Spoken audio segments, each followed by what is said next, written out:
Uy, may jowa siya. Sana all. Guwapo siya. Crush mo, no?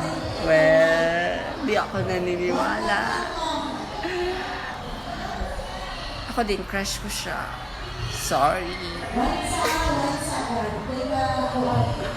Mga marites naman. Nababadriels na ang tikabali din ng kimpampara ko. Shoutout sa gumawa ng face ko. Gwapo naman siya, kaso lang may BF na siyang iba. So sis, anong gagawin natin? Magmumukmuk na lang tayo? Wala tayong gagawin kababalaghan sa kanya.